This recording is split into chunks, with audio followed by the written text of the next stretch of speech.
Hi,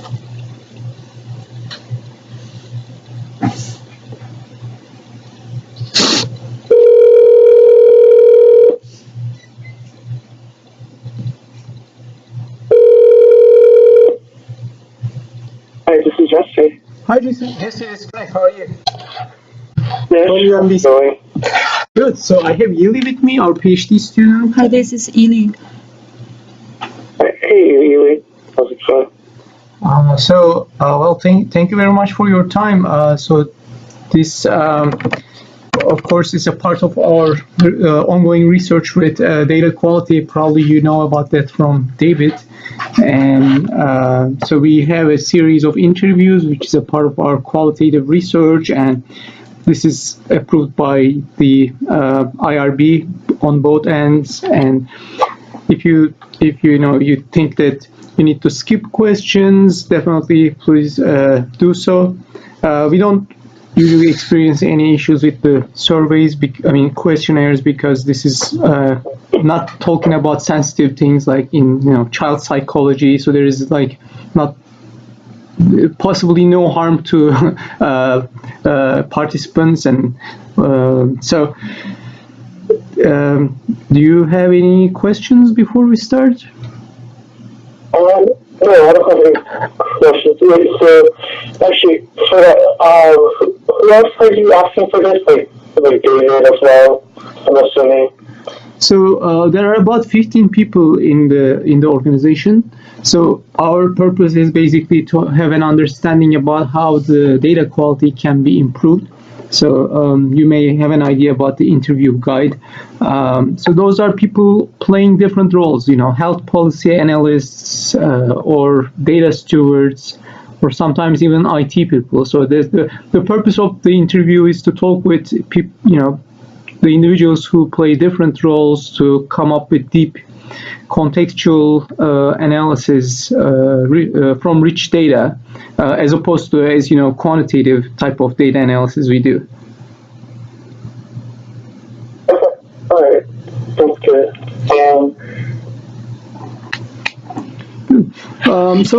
So to start with, our first question is, would you tell us about your role in MDH and how it's related to health data?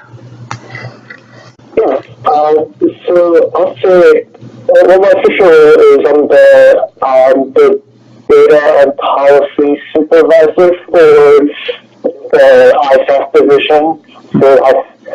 And there's essentially, I guess, a couple of functional roles I play with them. So ISAF division, which, well, I don't know if Eve is familiar with it, but we monitor the billing for personal assistance providers, the system. Mm-hmm. And the way with that is I play essentially two functions. One is kind of overseeing the billing functions, and then all the components, the compliance, to try gathering information, researching, trying to identify cases of potential fraud or other cases. Mm-hmm. So, that's my main role with the ISAS division. I also play another role with helping out with the contract monitoring for the entire LTSS project. So that role is we work with our vendor, SEI Systems, Mm-hmm. and they're the ones who program our LTSS system, which is a case management system for long-term care participants in Medicaid. Mm-hmm. So as different divisions here at MDH, as they're trying to improve their current system or incorporating new folks, so I help out with that role, kind of playing in between, trying to help develop consistency in the program and helping to make decisions that make sense for us. Thank you. So, so we have a definition for a defect in data defect, which refers to a discrepancy between the actual and expected correct values for a data item. So to start with, could you give an example of a data defect from your context, maybe the one that you can still remember or something that is like very prominent that you experienced? I would say there's probably well, at least based on my definition of it, I would say there's kind of two major types. Like one is, it's a system bug versus, so like it was programmed wrong, or versus the other one is it was designed incorrectly. So it's more like the user input allows it in a way that's not kind of intended with it.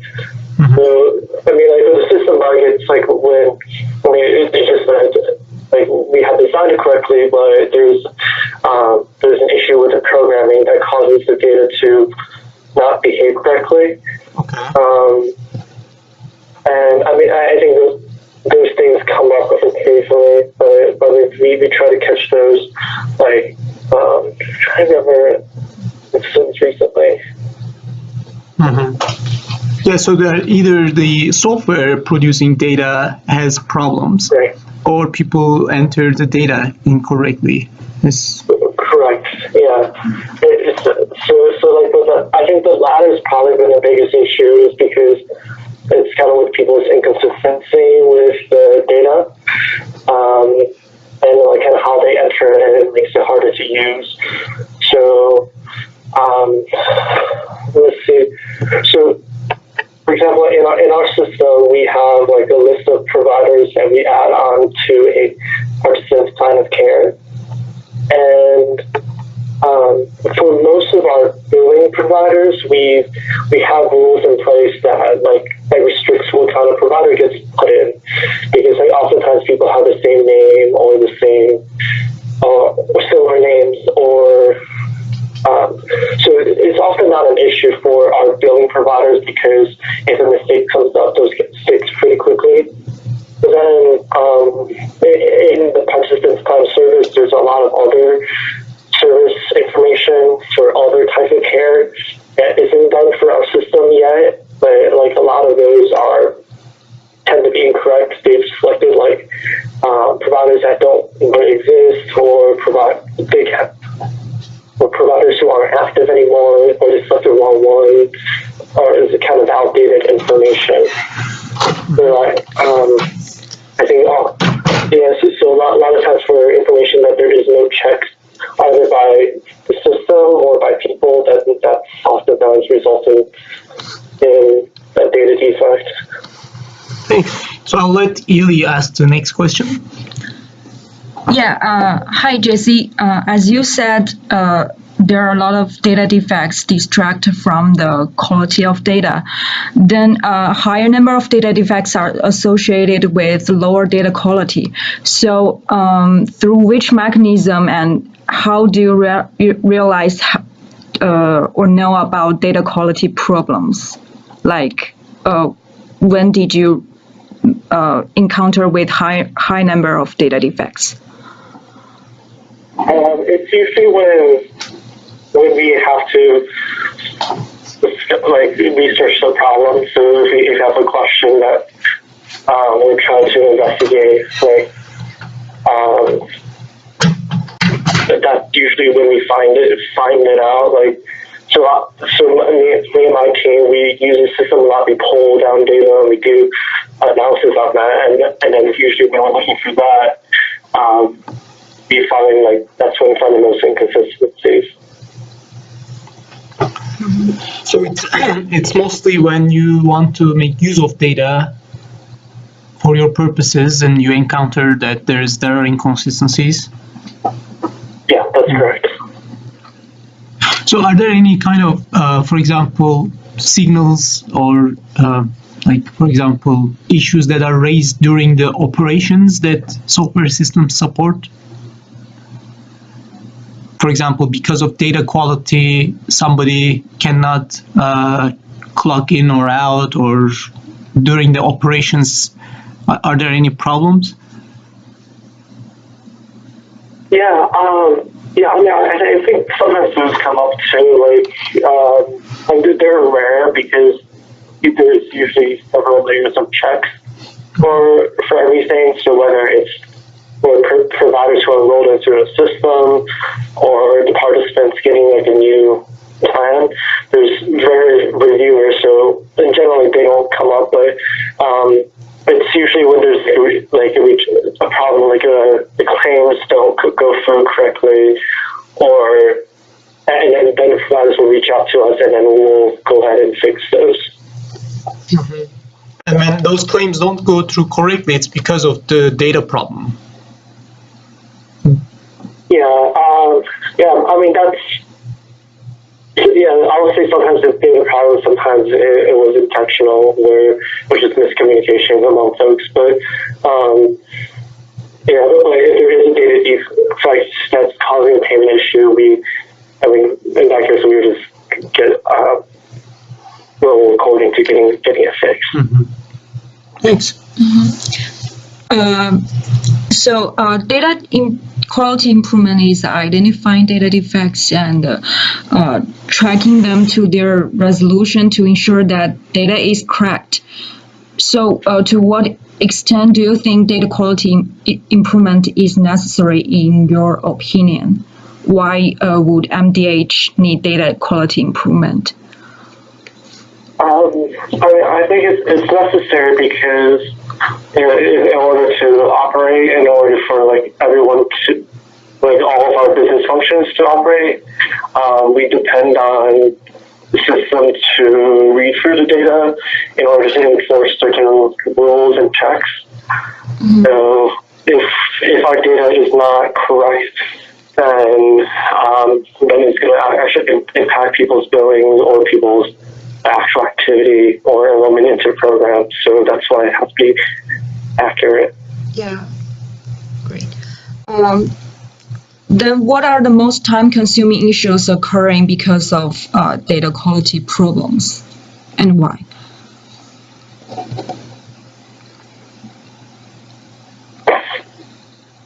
The most time-consuming,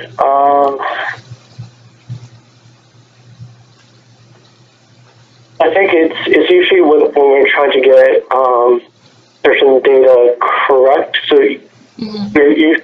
Usually data that comes through a person entering it, those require contacting people to get that corrected. So, mm-hmm. And that's the one part that usually takes the longest. There's certain data that we control that we enforce for the system. So those are easier to get corrected because we have more control. But the more manual inputs, like all of our provider information, client information, those are entered manually by a human and then into our MMS system.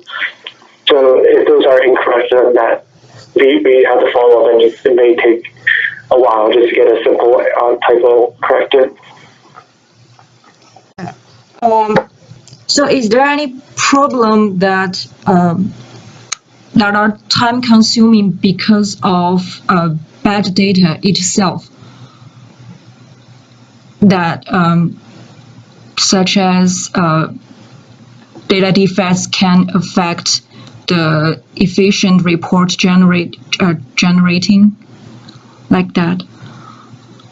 So say the bad data for needing research information, we oftentimes have to correct the data. Mm-hmm. So some example that I've been listening to recently is we're trying to parse out some client address information, but then people don't have a standard that they use for client addresses, and they oftentimes have different variations. So it just takes extra time to clean up the information before we start using it. Mm-hmm. So then, what is the most costly issues occurring because of data quality problems?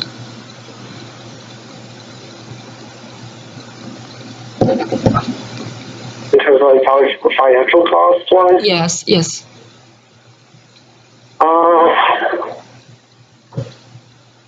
Yes, financial issues caused by data defects. Maybe not catching fraud, I'll say. It's mostly, I think it's mostly just the time that we have to invest, the time and resources that we have to getting people to move forward and correcting them. So, yeah, I mean, I don't know if that's what project part you're looking for, but I mean, I think that's usually the most costly part for it. So Jesse, I think she was talking about the domain problems that can occur because of data quality.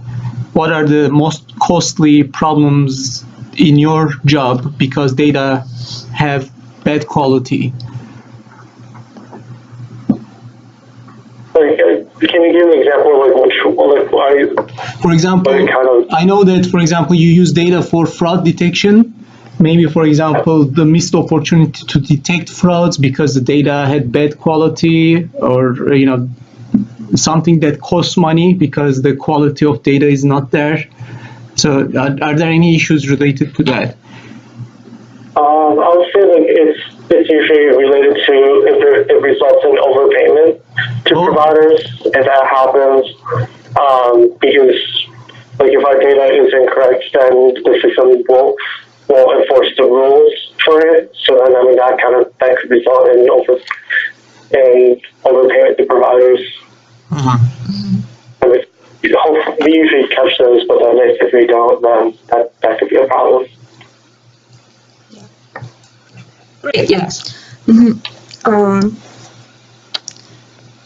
Then, how do you currently perform data quality improvement? So, is there any approaches, steps, or tools that you use to correct data defects?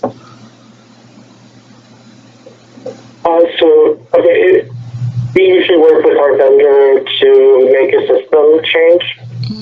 So they're improving our system. So let's say, for example, if you would put in, for one of the inputs that users put in, you would limit you add more rules for what they can put into that, restricting what they can put in, so making sure that it's correct before it gets entered.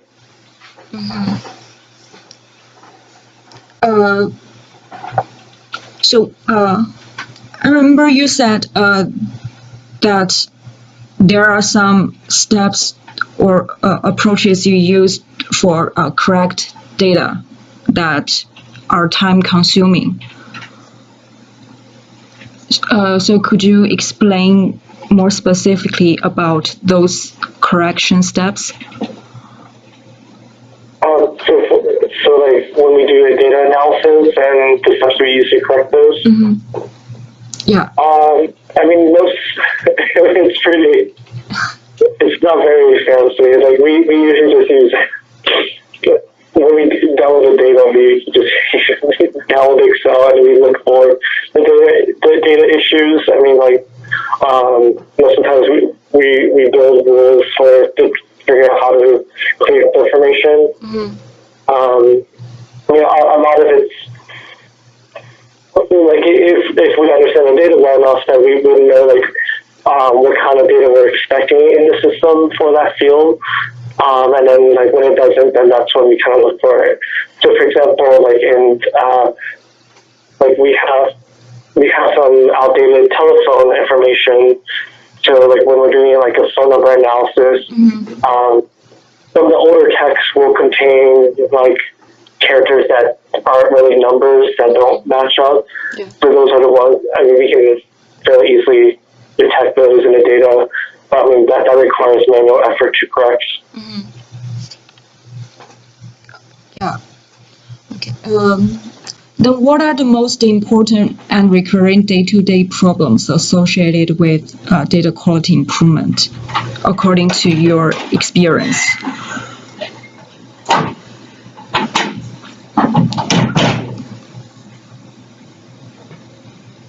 What's the most day-to-day problems associated with data quality improvement? Is there any issues that you encountered every day, almost every day, that with data defects? Issues. I mean, most of it's usually dealing with provider payment authorization. Like we have, so for us, like for our billing, it requires a pre-authorization. Like so like the plans in the system must have the correct provider and the correct dates lined up in our system. So, and then when those don't happen, then like we have an exception check that will like kind of flag the service and kind of upholds it. So our team spends a lot of time with those. Like we have to contacting the correct parties. I mean, and that's a daily occurrence. So the problem is that you meet those data defects frequently, and you need to check and correct them, right? Yeah, that's correct. Yeah.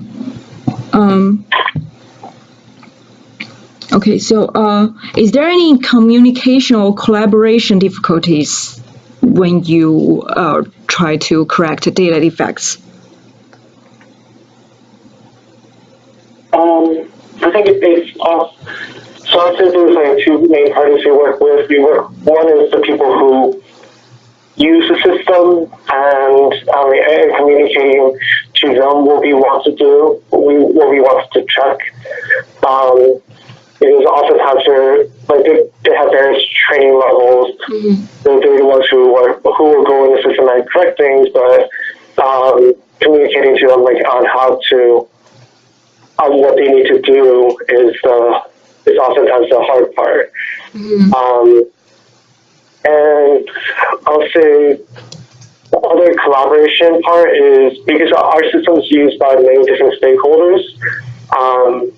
So it's oftentimes like agreeing upon certain rules into the system, because the more restrictive you put in the system or rules, the more difficult it becomes to use, but it does improve. But it has like a reward with having better quality data. So it often has like convincing people to, in a way that's then kind of balancing between being more restrictive versus more, or being too restrictive versus being too lenient. So like it's balancing those, and since we work with stakeholders, we have to be in agreement with how we want to design the system. So, can you give some specific examples?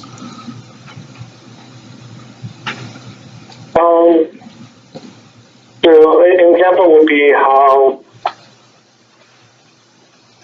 Well, okay. So I think a general example would be within our system we have several different waiver programs. So we have different stakeholders who want to be in the same system, but then each waiver has a completely different set of rules with their policies, how they enroll their participants, how they qualify for things. But they have certain standards that certain things are similar enough. But like one thing we're trying to do is try to create standardization between all the programs. But because everyone wants different things for their programs, it's hard to convince people to use a standard, because later on when we do data analysis, if one program is like one way, another program is like another way, it makes it harder to compare the two and to do an equal comparison. And so I think those are usually where the most disagreements are. Yeah. Okay. Thanks. Okay. Back to question 7. So you said you are correcting data from provider payment more frequently. So can you tell me what causes those data defects in provider payment system? I feel like what process goes into fixing it. No, I mean, why there are too many bad data you need to correct in provider payment? I think it's often is having to correct or try to coordinate between multiple parties. Mm-hmm. And oftentimes, the right communication isn't done correctly. So like for a provider, they have to be authorized as their own. They have to be authorized through Medicaid that their provider is active, and then they also have for that particular client to have to know the correct starting date. So there's miscommunication on when they should be starting, and or like who's starting when. I think oftentimes that's what causes problems. Yeah. So it's usually miscommunication on different people's part, or sometimes people put in a typo because they don't know how to use the computer correctly. And so, training is very important. So in data quality improvement, what current activities can be possibly eliminated or possibly merged?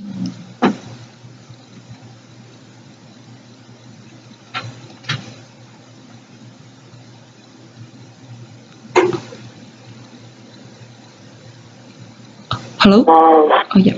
Yeah, sorry, I'm trying to think. So you're trying to think through, your question is mostly asking on the data quality effort itself? So this is basically a part of business process improvement. So the question is, are there unnecessary things that you may be doing for data quality improvement? And if you actually eliminate them or merge certain tasks, it would be okay or even better.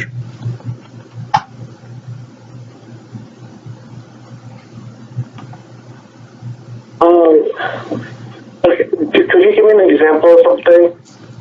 Maybe, for example, some of the checks that you do, but it may be unnecessary to do those checks and you still have to do it because it has been always done that way. Organizations are like software which grow and grow because in software people add modules and programs and they don't remove them. And organizations can also grow because there are processes and workflows in place and new people come in and just follow them. So a part of business process improvement is about, so in this case, by business process improvement, we refer to data quality improvement activities to uncover what kind of unnecessary things you may be doing that may not be providing, really good outcome or results for the targeted, purpose like data quality improvement here. I mean, honestly, like sometimes in the past we have removed a certain rule in our system because we had a rule that was used for compliance purposes, but we weren't leading up to any significant results with it. Like we weren't doing anything for it, so it was just waste of time. So we actually removed that from the system, and I'll say, it's something that we haven't. It is a bit harder, but like something we're trying to think of is how do we have this system automatically do the rules, which is a bit harder because they don't know how to program it into the system. And we just haven't had time to do that as much. But I think in those cases, we have thought of some sort of things that could be just automatically done by the system. We just have to make sure it's programmed correctly, that we're not, so that it can help reduce the amount of time spent on it. Thanks. So according to your experiences, are there other similar organizations that has better data quality improvement mechanisms?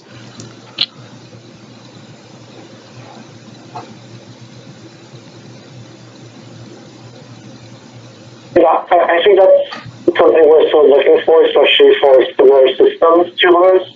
and one that's coordinating care between many people and doing a building mechanism. We have found some states that have like some things they do better, but overall, like there hasn't been many examples. We haven't seen any examples that has done like an overall better job than us. So I think that's been one of the challenges, is because at least for this system that we use, it's completely custom-based, custom software. So oftentimes we've been kind of the leaders in this field, so it's hard finding another state that does certain things better, I'll say. But I mean, we're still actively looking. It just we haven't had too much success. Mm-hmm. Yeah, thank you. So, do you think MDH can learn from those mechanisms? Yeah, no, I mean, I definitely think it's possible. I mean, it is possible, and we have tried to do research in the past to see like what other people are. But and especially, I think it will be a really good process in the next year or so, because other states are being forced to adopt the EVS system as well as similar tools. So because of the 21st Century Cures Act. So as they deploy the systems, I mean, it's going to be interesting to see how they do it, and then we can probably learn from them. Mm-hmm. Okay, so basically you're suggesting that by having better software, we'll have better data, hopefully. Yeah, I mean, if we do it right, then yes, it should result in better stuff, on better data. Mm-hmm. Okay. Yeah, I mean, I think sometimes like with our software, if when the input field doesn't capture all the different scenarios that happen, the users will oftentimes try to force certain things to input, or they don't necessarily input all the information they need. So that's been something like that's an issue if we're truly restrictive. Mm-hmm.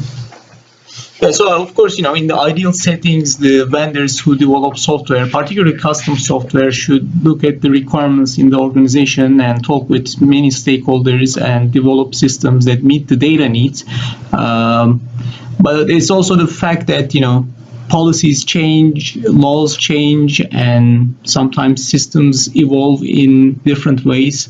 So it's kind of a systems and software evolution problem as well. So the software that may be useful for people's purposes earlier may not be that useful now, or may need changes. So I think if there are further negotiations with the IT vendors, maybe what we know about data quality can guide those conversations. Yeah, I mean, it's, as you said, like the policies are changing, everyone wants to improve things. I think that's something where I think that's like one of our issues we've been trying to push for, is to kind of flip,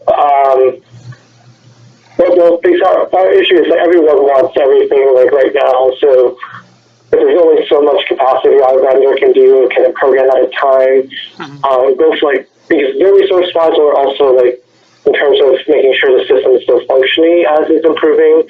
But because if they move too fast, then there could be bugs, and the system just plain doesn't work.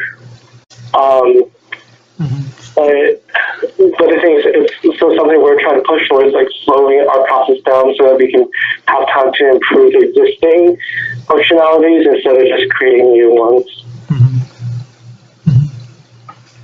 Okay. Well, thank you very much, Jesse. Do you have any questions for us? No. Yeah. So, I mean, I'll be interested in seeing what else you gather from other people. Yeah, definitely. I mean, I think we're definitely open to learning from other people, but it's usually either maybe it's because we're not looking hard enough, or we haven't been able to find anyone comparable to kind of the work we do. So you hear people. So we will definitely have group discussions maybe over at MDH or maybe here at UMBC. So we'll make sure that we invite you and of course Jane as well. So the general, I think, theme right now, at least I can say one thing, is that there are activities people do to improve the quality of data that they have, but there is nothing systematic going on. And of course, this may not be so surprising. I mean, on the bright side, people are aware of the problem and they do things, but it's not supported by systematic approaches, steps, or software tools. And that's basically the target of the project. So a number of questions that we asked you were related to the causes of data quality problems, or how you're dealing with them, how they can be fixed. So they will be basically guiding our future efforts to develop those systematic approaches and the software tools, so that we will be headed in the right direction. And of course, our students like Ely, you need to do your thesis too, right? So these are research projects for them as well. So that serves them so that they get their degree. Okay, yeah, no, that sounds good. So, I mean, be looking forward to the work you do in the future. So are there any updates on the fraud side we worked on last year? Is there anything new, exciting going on? Is there anything updates in terms of like the compliance stuff? Yeah. So we started focusing, we focused on some other areas. So one big thing we're trying to get into is assisted living facility. We're oftentimes sorry, one second.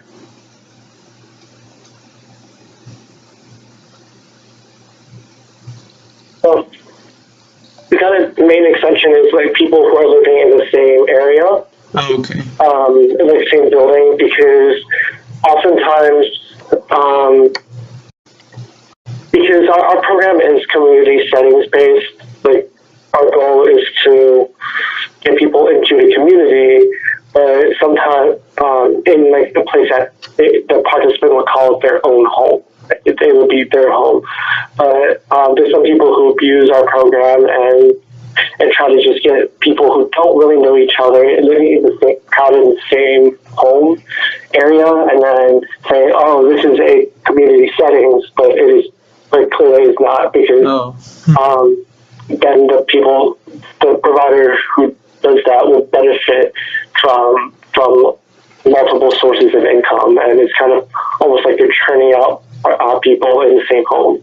Mm-hmm. So that's been what we've been looking at. Is we've identified a couple people who live in like the same building, and the provider owns all these buildings. They're trying to collect their. These are homes that aren't that great. Yeah. They're like dingy homes, really, and sometimes they might not have like a lock and key. There's been cases where someone doesn't have access to the bathroom. Mm-hmm. It's kind of all terrible kind of things, but yeah. One thing I learned from the project we did was like the type of data analysis you do, it requires a lot of insight. So it's not like somebody who can just come in and without learning about the domain, because you keep thinking about it and you have new observations, and then you keep analyzing data and find new things. Yeah, that's definitely true. I think it's that's also been one of the challenges. It's like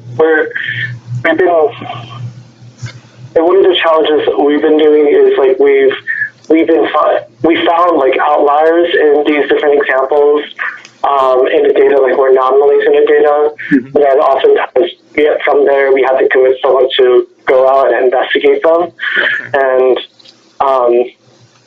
and like I think that disconnect between like the data as well as the policy unit and even the compliance, like the inspectors who go out into the fields, that's been also challenging for us. But we do have good news. We do have a recent case that we think is building up traction. So hopefully it'll lead somewhere. We can convict some people of fraud. Yeah. Well, that's what we should be doing. Okay. Well, thank you very much again, Jesse, and I hope to let you know more about our results in the future. Okay. All right. So thank you.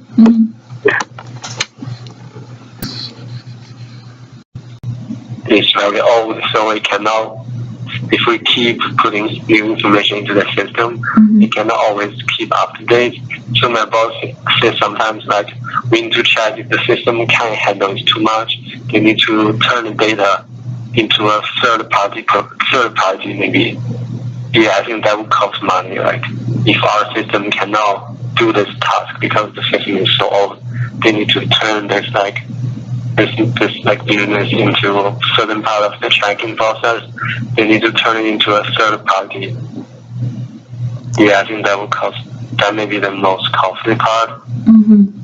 Yeah. So if we cannot like completely upgrade a system and the current system cannot take the improvements, and then we have no way but to turn this part like into maybe another like a small business that they can like specialize in doing that. Yeah, I think that so in that way, if we can do it ourselves, we need to pay the like a third party vendor, I think. Yeah. Yeah, and that would cost a lot of money actually. Then, what are the communication or collaboration difficulties in data quality improvement activities? Can you give us some examples? Yeah, I think because I work mostly as a data analyst, so I mostly only have like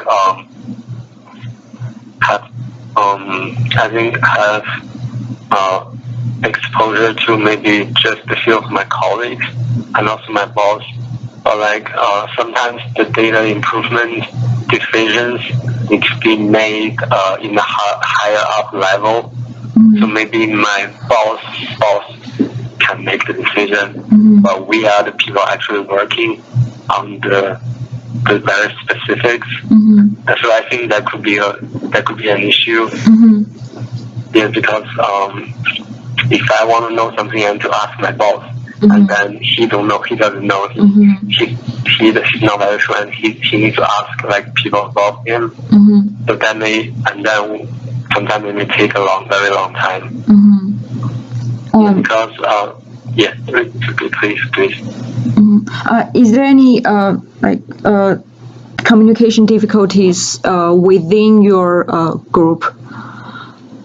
You mean like horizontal? Like me and my. Yeah. If there is any. Yeah, I think within a group is much more better. Yeah, but my boss is like my boss is also in our team, but like we have a hierarchy. But like the people who's actually in the same level with me, I think I find it much more easier just to communicate with them, but much more difficult to get something to my boss, and then my boss needs to ask his boss. Yeah. Okay. In data quality improvement, what current activities do you think can be possibly eliminated or merged? Current activities? Yeah, that you have to do each time, but there's not much necessary for that.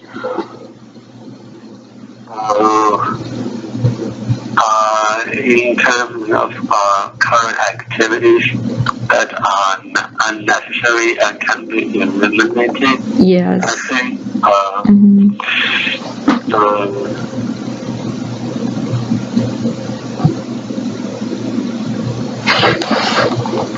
Yeah, I think just when we talk about like just for me, I will receive like requests from like other people in a building, and they will send this request, say, okay, make this changes to this provider, and then so I think these providers, they all have like a very long provider name, and they have like other numbers that we can identify them. So each time I receive like a form of request, I need to manually type in of their name again, maybe just for records. So everything we do need to keep records. So I think that's kind of like a waste of time. And I need to, because the people who send me this form, they are typing from their computer like the name, their like provider name, their provider number, and they're like there's an even longer number called like NPI number. So to identify and their address, and then if this request is sent to me, my boss say like, because we are working in different teams, so my boss say I didn't want to keep a record of this request, so I need to type them again into my computer. We need to type into a Google Sheet. So my boss keep a Google Sheet. We keep records of all the requests that's sent to us. So I need to type in all of these, which I think that's kind of like repetitive. Yeah, if there was some way better that I can save typing all these like long requests. Yeah, like besides the provider's name and number, I also need to type in like what their request is, just so we can have a record. Yeah, I think that's kind of like if it can be eliminated, it will be very. So when you try to find a provider on the change request, you have to type all the information.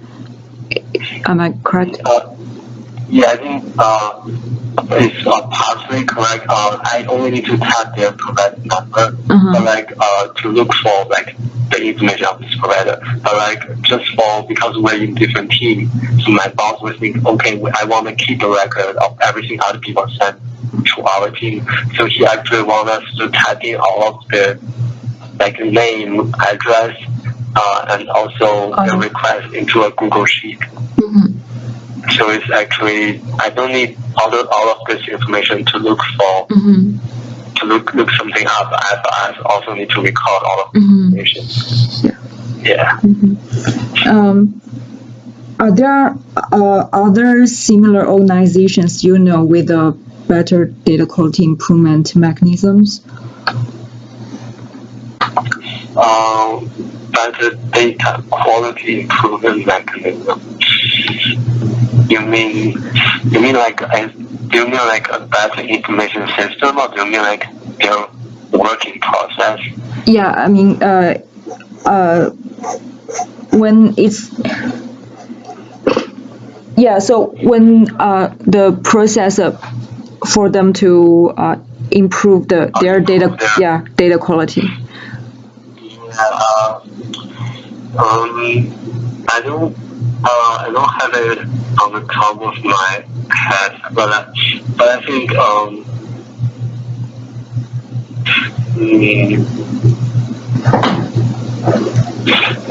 but just from what I remember, maybe like at school, but they don't have a lot of. I don't know, but I just don't understand. Maybe our team has a lot of like paper documents. Like each like person have a lot of paper documents in their cube in their office. So I don't know. I haven't really worked in other similar health organizations, but I don't know if they all have like volumes of paper documents. They need to keep record. Yeah, I think like if we have a information system, a digital system, why do we have so much like paper documents? Why like? Actually I don't know. Maybe I haven't worked in very similar organizations. I don't know. But I would imagine they will be there. There will definitely be better mechanism. Yeah, that's fine. Is there any other questions that can answer better if you're looking back? Yeah, I think. Is it like what you're looking for? Because for me, like I only work as a data analyst. So these questions are kind of like abstract a little bit for me. Yeah, so thank you very much. You gave us a lot of useful, detailed information. So we'll go over the basically recording and we'll transcribe it. So this is basically a process that we perform after each interview, and we'll analyze the data and keep you updated about the research results we have. Do you have any questions or comments for us? Yeah, if you have any, like, you just email me. Yeah, definitely. Thank you. Thank you. Thank you. Yeah. Thank you. Thanks for giving us time on Sunday. Bye-bye. Definitely. Thank you. Okay, Bye. thank you.